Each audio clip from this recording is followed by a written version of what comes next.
Bon matin tout le monde, bienvenue dans On Jase, de chasse, de pêche, de plein air avec moi-même Yann Monette. Écoutez, j'espère que vous allez bien. Dans le fond, ce matin, je ne sais pas si vous avez remarqué, mais ce matin, là, dehors, il fait à peu près 1 degré, 0 degré. Donc, on est là, on est drette dedans, là. Puis le temps froid qui s'en vient, puis toutes ces affaires-là, là, on attendait après ça. Donc, ça sent la chasse. Là, ça commence à sentir la chasse pour vrai. Fait que je vais juste vérifier. Cool, parfait. Fait que dans le fond, toutes mes affaires marchent comme il faut. Fait que dans le fond, OK, cool, ça marche, tout marche ce matin. Fait que dans le fond, écoutez, un matin, c'est vraiment, on rentre dans le chevreuil, je vais parler un peu d'orignal, je vais parler parce que je pense que c'est la dernière fin de semaine pour la chasse à l'orignal, c'est le dernier week-end. Fait que je vais vous parler un petit peu du quart, le dernier quart de la dernière fin de semaine. Fait que c'est à peu près ça, là. Donc, dans le fond, pour commencer, écoutez, j'ai un panoplie. Cool, c'est bon, le monde commence à embarquer, là, c'est cool. Dans le fond, ce que je vais parler aujourd'hui, c'est sûr que je vais parler beaucoup de chevreuil parce que je suis en préparation pour le chevreuil. Fait que, j'ai eu plusieurs questions sur mon équipement d'escalade, toutes ces affaires-là, mes comptes. J'ai fait un vidéo sur le rackling sur comment me positionner. Je vais vous parler aussi de ça. Fait que dans le fond, écoutez, pour commencer, je vais y aller avec une question de Marc. Marc, il me disait, Yann, il dit, ta tente, parce que tout dépendant d'où est-ce qu'elle est place, qu'il y a quelque chose, si j'utilise une tente, il dit combien de temps est-ce que tu l'installes dehors pour enlever les odeurs? Ben, je te dirais, Marc, c'est vraiment c'est de 6 à 7 jours. Puis ce que je fais, c'est qu'à chaque jour, je vais venir juste sprayer du Destrodeur par-dessus à chaque jour. Pardon, pour justement permettre d'enlever les odeurs à 100%. Fait que dans le fond, comme ça, ben, tu es sûr qu'il n'y ait pas d'odeur de plastique ou quoi que ce soit qu'il pourrait avoir avec ta tente. Ça. Ensuite de ça, j'ai la question d'escalade. Ça, je vais y revenir à la fin. J'ai Francis aussi qui m'a demandé, Yann, il dit, écoute, j'ai pas beaucoup de budget j'ai pas beaucoup de budget cette année pour la chasse, pour les produits. Qu'est-ce que tu me conseillerais? Bien, je te dirais, écoute, on fait des ensembles, dans le fond, pour débuter. Je te dirais de commencer vraiment avec soit le kit 134. Dans le fond, le kit 134, là, je l'ai devant moi. Là, j'ai un Destrodeur, j'ai un mâle 30 ml avec préorbital plus les phéromones. C'est un kit à peu près qui étaient à 49,99. Puis ça, je trouve que c'est le kit parfait vraiment pour provoquer dans le temps, au mois de novembre, là, quand on va rentrer pour la chasse au chevreuil, là, tu vas voir, là, c'est vraiment, vraiment cool là, comme petit kit. Puis aussi, ben, un petit kit un petit peu plus pointu avec plus de produits. On a le kit aussi 140, dans le fond, tu as un nose pour ton vent, de l'odeur de terre pour le contrôle des odeurs. J'ai un 30 ml femelle, préorbital en spray, Destrodeur plus des fioles. Fait que ça, je trouve que c'est un beau kit qui peut quand même te faire longtemps. C'est tous nos meilleurs produits font partie de ce kit-là. C'est un kit qui se détaille à environ 124,99. Fait que je trouve que ça aussi, c'est un beau kit. Fait que tu as vraiment les deux kits, là, mettons, pour débuter. Puis si tu veux en essayer plus, là, fait que tu as le kit 134 puis le kit 140. Fait que Francis, j'espère que ça répond bien à ta question. Puis tu sais, la technique parfaite là, au mois de novembre, là, mais à l'ouverture, je te dirais, vas-y avec préorbital. Si possible, préorbital en spray, fais des lignes d'odeur. Pas trop, je te dirais, tu fais, mettons, un spray à peu près aux 15-20 pas. Tu peux faire des faux frottages, des faux grattages, comme les vidéos que j'ai faites là, cette semaine. Là. Tu pourras aller les revoir. Puis je vais en faire d'autres. Il faut que j'entretienne quand même mes spots ici, même si je m'en vais à chasse ailleurs. Pour si je décide de chasser ici. Ben, comme vous avez vu aussi, on a un beau shooter qui est rentré sur nos spots. Fait que, en espérant récolter ça. J'ai pas mal de monde le matin, là. Ben oui, j'ai volé ta calotte. Je la trouve cool, ta calotte. Fait que je t'allais voler. Aussi, dans le fond, attendez, là, je veux pas, c'est parce que je veux garder, je vais dire ça comme ça, je veux garder le meilleur pour la fin. J'ai une question et tout, j'ai plusieurs questions parce que vu que je m'en vais en Pennsylvanie, il y en a beaucoup qui disent comment tu vas faire pour ta viande? C'est pas une place qui fait frais, c'est pas une place que ça gèle. C'est frais. Dans la semaine que j'y vais, c'est frais un peu. Si on voit qu'on a des complications, ben on va soit aller s'acheter, mettons, un petit freezer, un petit frigidaire, plugué sur sa génératrice. Mais là, pour le moment, avec les températures qu'il y a, c'est que je me monte, j'ai à peu près 3-4 glacières. On travaille avec les glacières Yeti. Fait que c'est les glaciers pour vrai. Là, on a été très, très, très surpris. Fait que ce qu'on fait, c'est qu'on va tout débiter. On va tout faire nos affaires. Je ne sais pas si, attendez, j'avais fait, non, je ne l'ai pas, Colin. Mais on va tout faire au cryovac. Fait que dans le fond, on va tout faire notre viande parce qu'on n'a pas le droit de rapporter la peau et les os. Fait que faut tout faire notre viande, faut tout faire débiter, désosser, faut tout faire ça. Fait qu'il va tout falloir les mettre en cryovac. Après ça, on va mettre ça dans un glacière et mettre de la glace. Puis, on est là pas trop longtemps. Fait que la viande, elle va pas avoir le temps d'être plus bonne. Je vais dire ça comme ça. Fait qu'aussi simple que ça. Fait que c'est sûr, on va travailler. C'est sûr, on va faire attention. Mais si on voit qu'il commence à faire trop chaud, on va aller s'acheter un petit freezer, plugger sa genêt, puis on va s'organiser avec ça. Ensuite de ça, j'ai la question de Alain. Il dit Hey Yann, il dit dernier week-end de chasse à l'orignal, il dit comment tu ferais, toi, pour une dernière fin de semaine? Mais je te dirais, Alain, c'est quand même assez simple. Ce que je te dirais, assez simple. C'est trop facile de le dire, hein, mais quand on est rendu là, c'est tout le temps différent. Hein? Je te dirais, vas-y, pas trop agressif. Mettons, le matin, tu vas à ton spot, tu prends ta palette, tu fais juste frotter un peu, puis tu casses une fois de temps en temps des branches, pas trop agressif. Puis si le bas te répond, ben, je te dirais comment fais du frottage. Puis si tu vois qu'il ne veut pas s'en venir vers toi, monte dessus. Il ne faut pas que tu aies peur de monter dessus, fait qu'il va comme tout être surpris.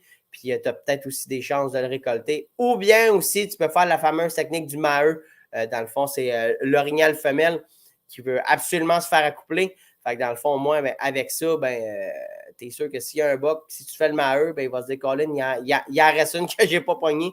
Fait qu'il va, il va s'arranger pour monter directement dessus. Puis même si tu l'entends, tu fais le maheu, puis qu'il ne veut pas décoller, en faisant le maheu, tu peux monter dessus aussi. C'est sûr que tu vas jouer avec Orignac, avec les phéromones, avec l'urine femelle phéromone. Là, on est direct dedans. Là, tu beau ton spot le plus possible avec phéromone pour être sûr qu'il y ait un maximum d'odeur. Pourquoi? Fait que c'est ça. Aussi, bon, là, je rentre dans le fond, dans mon petit dada. Je me suis préparé, là, j'ai toutes mes affaires. J'ai eu la question attendez, là, j'en ai pas mal, de Mathieu. Il me dit, hey, Yann, il dit, j'ai vu ton vidéo que tu grimpais dans l'arbre et tout. Il dit, t'es équipé avec quoi? Ben écoutez, je vais juste me reculer un petit peu. Depuis un bon bout de temps, le monde du tir à l'arc, de la chasse à l'arc, mais on le sait, c'est tout le temps d'instant, de monter en haut avec des harnais. Moi, ça a beaucoup évolué. J'en ai essayé un hier, je vais vous en reparler plus tard, mais je vais vous montrer comment que mon père me l'a montré au début. Fait que dans le fond, ce que j'ai, c'est exactement ça. Là, là, comme ça, c'est pas bien évident. Fait que ce que je vous ai fait, c'est que je suis allé chercher des photos. Comme ça. Fait que dans le fond, ce que vous voyez là, c'est exactement ça. C'est le harnais. Fait que ça, c'est vraiment... Je vais me tosser comme ça. Ça, là, l'autre bord. En tout cas, vous voyez, ça, c'est vraiment le harnais d'escalade. Fait que dans le fond, la manière qui est faite pour la taille et tout, il est vraiment fait pour monter. Puis, le pourquoi qu'on a ça, bien, quand on monte 20 puis des fois 30 pieds dans les airs, bien, ça ne te tente pas de tomber. Fait que dans le fond, avec ça, on a tout un système de cordes, mettons, que je mets en haut, que je viens me clipper après ça ici. Puis, le pourquoi que j'étais suspendu sans avoir peur, je vais vous dire ça comme ça, ben, c'est parce que j'ai un système qui s'appelle un gris-gris. Fait un gris-gris, là, ça ressemble exactement à ça. Là, dans le fond, nous autres, qui est magané parce qu'il y a du vécu. Fait que ça, c'est un gris-gris. De la manière que c'est fait, comme je vous montre juste ici, comme ça, la manière que c'est fait, c'est que dans le fond, on a la corde qui passe dedans, puis vous avez comme une manette qui va vous aider à descendre. Fait que dans le fond, vous passez la corde, puis quand vous montez, vous faites juste tirer sa corde, puis là, ça vient vous sécuriser à mesure qu'on monte. Pourquoi qu'on chasse avec ça? Ben, c'est simple. Moi, je l'ai appris comme ça au début. Il y a d'autres, c'est comme ça qu'ils appellent, il y a d'autres saddles, il y a d'autres harnais spéciaux que j'ai commencé à travailler avec hier. Fait que dans le fond, là, je ne veux pas trop en parler parce que je ne les ai pas testés à 100%, mais c'est vraiment cool. Mais à date, le côté, mettons, abordable, mettons, j'ai regardé, là, un harnais comme ça, on peut en avoir à 124 $ ou quelque chose comme ça. Ensuite de ça, c'est d'acheter la bonne corde, une vraie corde d'escalade.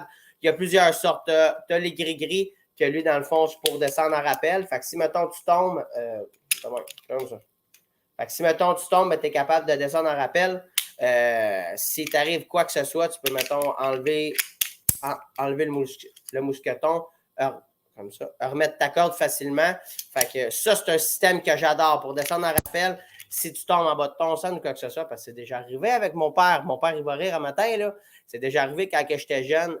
Mon père, il montait un stand. Puis, il a manqué le pied. Fait que quand il a manqué le pied, ben, il s'est rendu suspendu de même. Mais il n'y avait pas ce système-là. C'est un autre système que, dans le fond, que quand tu montes, tu fais juste tirer sur ta corde, tu sais, puis il vient se coincer. Mais s'il y a une grosse tension, ben, tu peux pas descendre. Tu es pogné de même, puis tu peux pas bouger. Puis l'arbre était en angle, fait que mon père, il était comme suspendu comme ça, là. Il était de même pendant un heure de temps, puis on n'avait pas ce système-là. Fait que ce que ça a fait, ben, il a fallu qu'à 12 ans, il a fallu que je recule le pick-up en dessous de mon père. Fait qu'il gagnait, mettons, un 3 pieds. Puis il a pogné son couteau, puis il a coupé la corde, il a tombé dans le bois du sac, dans le popcorn, parce qu'on bêtait l'ours avec du popcorn. Mais juste pour montrer, dans le fond, si on aurait eu, mettons, des bons équipements ou bien des affaires comme ça, quand il a tombé, mettons, quand il était suspendu, il aurait pu juste se passer un autre corde en haut. Puis, oh, attendez. Parle pas de ça, ce sont des petits secrets de la famille. Fait que dans le fond, s'il aurait tombé, il aurait pu prendre une corde, la relancer, refaire des nœuds parce que faut connaître nos nœuds, s'accrocher avec ça, couper l'autre corde, puis là, être soutenu, puis descendre vraiment en rappel. Fait que c'est comme ça que c'est bien, bien, bien important parce que c'est pas long. Là, ça prend, je pense que ça prend comme une affaire comme 4 pieds pour tuer quelqu'un, une chute de 4 pieds pour tuer quelqu'un. Fait qu'on veut être sécurisé à 100%. Puis là, il y a d'autres affaires. Là, on travaille avec une compagnie, avec Précision Archerie. C'est Latitude. Je vais dire ça comme ça, c'est des harnais couches. C'est comme une couche. C'est une grosse couche qu'on vient se mettre avec des petits stands qu'on vient grimper. Puis je vous dis, là, je suis en train de les tester. Là, ça a un système de corde, puis ça n'a pas de métal dessus, le harnais. Ça n'a pas de gling.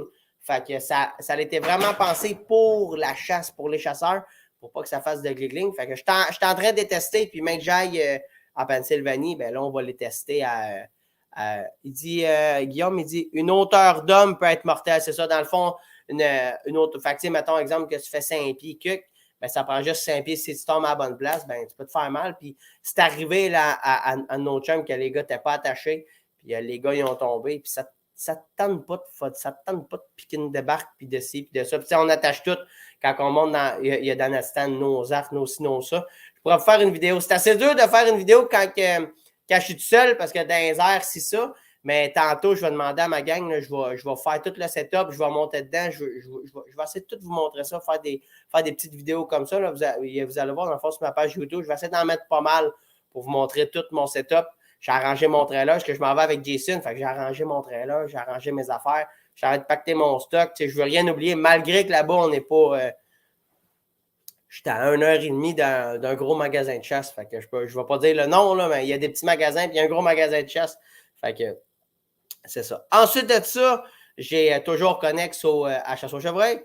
J'ai Xavier qui me demande, hey Yann, quand tu fais du rackling, qu'est-ce que tu utilises? Hey, regarde, Jason, il est là, il dit bon matin d'Ottawa. Jason, je t'en train de parler du système d'escalade tout là, que je t'ai parlé hier. Fait que dans le fond, Xavier m'a demandé, hey Yann, qu'est-ce que tu utilises comme corne quand tu fais du rackling? Écoutez, quand j'étais jeune, je vais vous dire ça comme ça, j'ai eu la chance en avant de chez nous, pas dans mon enclos, OK?